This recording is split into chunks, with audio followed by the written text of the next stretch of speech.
ఆకాశవాణి ప్రాంతీయ వార్తలు చదువుతున్నది కె సుమ. ముఖ్యాంశాలు: ఆంధ్రప్రదేశ్ రాష్ట్రం గుంటూరు జిల్లా మంగళగిరిలోని అఖిల భారత వైద్య విజ్ఞాన సంస్థ ఎయిమ్స్లో ఈరోజు జరిగే మొదటి స్నాతకోత్సవానికి రాష్టపతి ద్రౌపది ముర్ము ముఖ్య అతిథిగా హాజరు కానున్నారు. ఆంధ్రప్రదేశ్ జీవనాడి పోలవరం ప్రాజెక్టును 2026 అక్టోబర్ నాటికి పూర్తి చేయాలని లక్ష్యంగా నిర్దేశించుకున్నామని ముఖ్యమంత్రి నారా చంద్రబాబు నాయుడు తెలిపారు. తెలంగాణలో మాజీ సర్పంచులకు 691 కోట్ల 93 లక్షల రూపాయల బిల్లులు పెండింగ్లో ఉన్నాయని, వాటిని త్వరలో చెల్లిస్తామని రాష్ట పంచాయతీరాజ్ శాఖ మంత్రి సీతక్క వెల్లడించారు. ఆంధ్రప్రదేశ్ రాజధాని అమరావతిలో మరో 24,276 కోట్ల రూపాయల విలువైన పనులు చేపట్టేందుకు రాజధాని ప్రాంత అభివృద్ది ప్రాధికార సంస్థ CRDA అథారిటీ ఆమోదం తెలిపింది. రాష్ట్రంలో నిర్మాణంలో ఉన్న జాతీయ రహదారులు, రైల్వే ప్రాజెక్టుల పనులన్నీ 2028 డిసెంబర్ నాటికి పూర్తయ్యేలా ప్రణాళికలు రూపొందించాలని ఆంధ్రప్రదేశ్ రహదారులు, భవనాల శాఖ మంత్రి బీసీ జనార్దన్ రెడ్డి అధికారులను ఆదేశించారు. వార్తల వివరాలు: ఆంధ్రప్రదేశ్ రాష్ట్రం గుంటూరు జిల్లా మంగళగిరిలోని అఖిల భారత వైద్య విజ్ఞాన సంస్థ ఎయిమ్స్ మొదటి స్నాతకోత్సవం ఈరోజు జరగనుంది. ఈ కార్యక్రమానికి రాష్టపతి ద్రౌపది ముర్ము ముఖ్య అతిథిగా హాజరు కానున్నారు.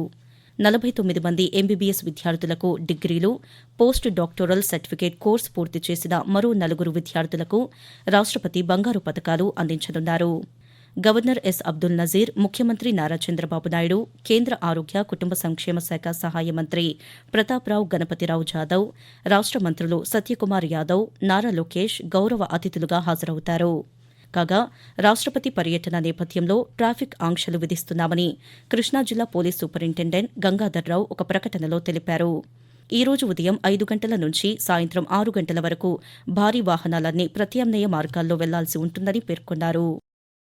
ఆంధ్రప్రదేశ్లో పర్యటన అనంతరం రాష్టపతి ద్రౌపది ముర్ము శీతాకాల విడిది నిమిత్తం సికింద్రాబాద్ బొల్లారంలోని రాష్టపతి నిలయానికి ఈ రోజు చేరుకుంటారు. ఈ నెల 21వ తేదీ వరకు ఇక్కడే ఉండనున్న ఆమె వివిధ కార్యక్రమాల్లో పాల్గొంటారు. రేపు రాష్టపతి నిలయంలో పలు అభివృద్ది పనులను ప్రారంభిస్తారు. ఈ నెల 20వ తేదీన రాష్ట ప్రభుత్వ ప్రతినిధి బృందం, అధికారులు, పౌరులతో రాష్టపతి ఎట్ హోం నిర్వహిస్తారు. ఆంధ్రప్రదేశ్ జీవనాడి పోలవరం ప్రాజెక్టును 2026 అక్టోబర్ నాటికి పూర్తి చేయాలని లక్ష్యంగా నిర్దేశించుకున్నామని ముఖ్యమంత్రి నారా చంద్రబాబు నాయుడు తెలిపారు. 2025 డిసెంబర్ నాటికి డయాఫ్రమ్ వాల్ పూర్తి కావాలని అధికారులను ఆదేశించారు. ఏలూరు జిల్లాలోని పోలవరం ప్రాజెక్టు వద్ద పలు నిర్మాణాలను నిన్న ఆయన పరిశీలించారు. ఆ తర్వాత రాష్ట జలవనరుల శాఖ మంత్రి నిమ్మల రామానాయుడు ఇతర అధికారులతో చంద్రబాబు నాయుడు సమీక్ష నిర్వహించి పోలవరం ప్రాజెక్టు పనుల షెడ్యూల్ను ప్రకటించారు. పోలవరం ప్రాజెక్టు వల్ల 7,20,000 ఎకరాల కొత్త ఆయకట్టు అందుబాటులోకి వస్తుందని తెలిపారు. 28 లక్షల మందికి తాగునీరు, 960 మెగావాట్ల విద్యుతుత్పత్తి సాధ్యపడుతుందని ముఖ్యమంత్రి వివరిస్తూ, కొత్తగా డయాఫామ్ వాల్, ఈసీఆర్ఎఫ్ డ్యామ్ రెండు కూడా పేర్లుగా చేయొచ్చని కూడా ఇండికేషన్ ఇస్తున్నారు. దాన్ని కూడా ఫాలో అప్ చేస్తున్నాం. కొత్త డయాఫామ్ వాల్ ఎక్విప్మెంట్ అంతా కూడా వస్తుంది. జనవరి 2వ తారీఖున వర్క్ స్టార్ట్ అవుతుంది. 2025 డిసెంబర్ కే డయాఫామ్ వాల్ పూర్తి కావాలి. ఈసీఆర్ఎఫ్ గ్యాప్ 1 26 ఫిబ్రవరిలో పూర్తి చేస్తా ఉన్నారు. అవసరమైతే ప్రీపోన్ చేయమంటున్నాం. ఈసీఆర్ గ్యాప్ 2 పనులు మొదలైనాయి. 26 మే, జూన్, జూలై లోపల చేస్తే మనకు ఒక సీజన్ కలిసి వస్తుంది. నీళ్లు ఇంపౌండ్ చేయడానికి అవకాశం ఉంటుంది. ఆంధ్రప్రదేశ్ మొత్తానికి సాగు, తాగునీటి భద్రతను కల్పించే గోదావరి, పెన్నా నదుల అనుసంధానానికి కేంద్ర ప్రభుత్వం సాయం చేయాలని ఒంగోలు పార్లమెంట్ సభ్యులు మాగుంట శ్రీనివాసులు రెడ్డి కోరారు. లోక్సభలో బడ్జెట్ అనుబంధ పద్దులపై నిన్న జరిగిన చర్చలో ఆయన తెలుగుదేశం పార్టీ తరపున మాట్లాడుతూ, కేంద్ర ప్రభుత్వానికి సమగ్ర వస్తు సేవలు జీఎస్టీ వసూళ్లు భారీగా పెరిగినందున అందులో 75% భాగాన్ని రాష్ట ప్రభుత్వాలకు పంపిణీ చేయాలని కోరారు. ఇదే చర్చలో అరకు పార్లమెంట్ సభ్యురాలు గుమ్మ తనూజారాణి మాట్లాడుతూ, విశాఖపట్నం స్టీల్ ప్లాంటుకు కేంద్ర ప్రభుత్వం ఆర్థిక సాయం చేయాలని కోరారు. కర్మాగారానికి కేప్టివ్ ఇనుప ఖనిజం గనులు కేటాయించాలని కోరారు. అధిక వడ్డీ రుణాలను తక్కువ వడ్డీ కిందకు మార్చాలని విజ్ఞప్తి చేశారు. అలాగే రుణాలను ఈక్విటీ కిందకి బదిలీ చేయాలని కోరారు. ఆకాశవాణి ప్రాంతీయ వార్తలు వింటున్నారు. తెలంగాణ రాష్ట్రంలో మాజీ సర్పంచులకు ఈ ఏడాది నవంబర్ 1వ తేదీ నాటికి 691,93,00,000 రూపాయల బిల్లులు పెండింగ్లో ఉన్నాయని, వాటిని త్వరలో చెల్లిస్తామని రాష్ట్ర పంచాయతీరాజ్ శాఖ మంత్రి సీతక్క చెప్పారు. గ్రామ పంచాయతీలు, జిల్లా, మండల పరిషత్తులకు సంబంధించిన పెండింగ్ బిల్లులు, పంచాయతీల్లో బీటీ రోడ్లపై శాసనసభలో నిన్న ప్రశ్నోత్తరాల సమయంలో సభ్యులు అడిగిన ప్రశ్నలకు మంత్రి సమాధానమిచ్చారు. గత ఫిబ్రవరిలో సర్పంచుల పదవీకాలం పూర్తయిందని, కులగణన నేపథ్యంలో ఎన్నికలు జరగలేదని తెలిపారు.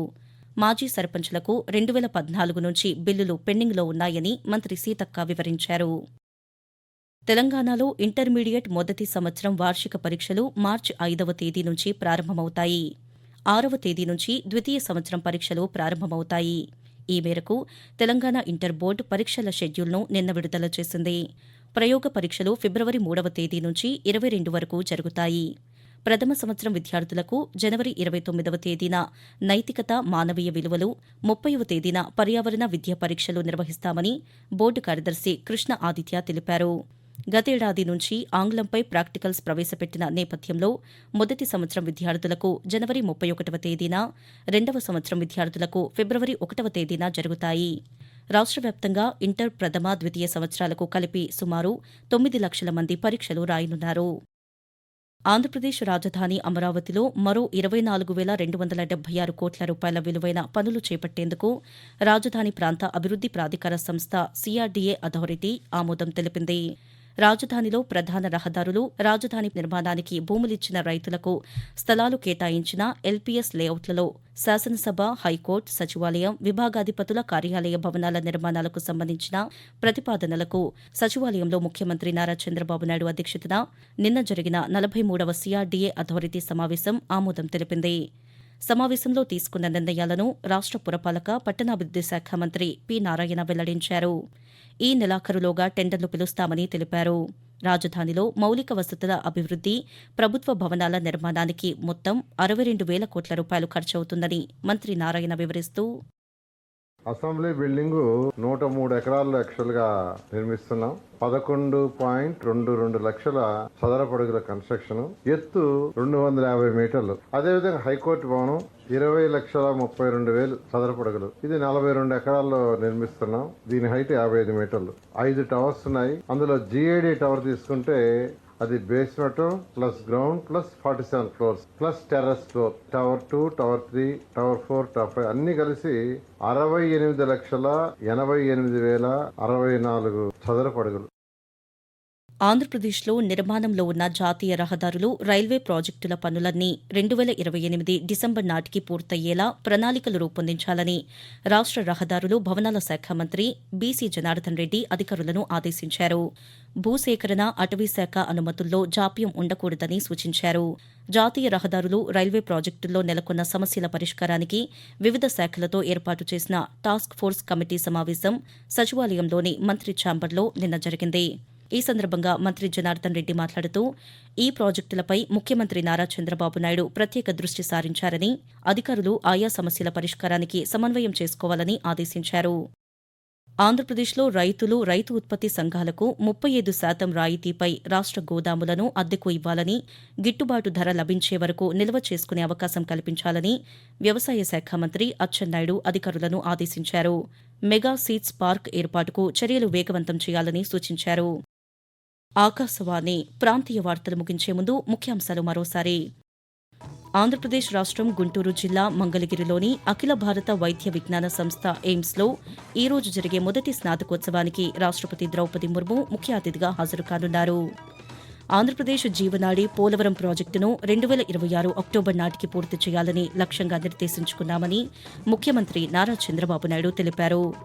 తెలంగాణలో మాజీ సర్పంచులకు 691,93,00,000 రూపాయల బిల్లులు పెండింగ్లో ఉన్నాయని, వాటిని త్వరలో చెల్లిస్తామని రాష్ట్ర పంచాయతీరాజ్ శాఖ మంత్రి సీతక్క వెల్లడించారు. ప్రాంతీయ వార్తలు తిరిగి 1:20 వింటారు.